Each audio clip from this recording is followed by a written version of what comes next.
شروع اللہ کا نام لے کر جو بڑا مہربان نہایت رحم والا ہے۔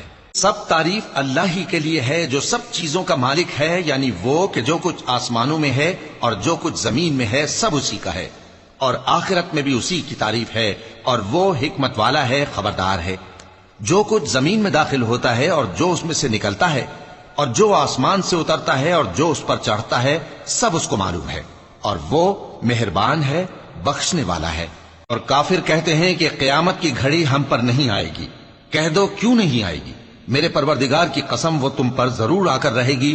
وہ پروردگار غیب کا جاننے والا ہے، ذرہ بھر چیز بھی اس سے پوشیدہ نہیں، نہ آسمانوں میں اور نہ زمین میں، اور کوئی چیز ذرے سے بھی چھوٹی یا بڑی نہیں مگر کتاب روشن میں لکھی ہوئی ہے، اس لیے کہ جو لوگ ایمان لائے اور عمل نیک کرتے رہے ان کو بدلہ دے۔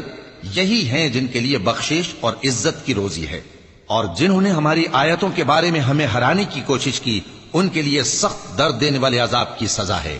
اور جن لوگوں کو علم دیا گیا ہے وہ جانتے ہیں کہ جو قرآن تمہارے پروردگار کی طرف سے تم پر نازل ہوا ہے وہ یقیناً حق ہے، اور اس اللہ کا رستہ بتاتا ہے جو غالب ہے، قابل تعریف ہے۔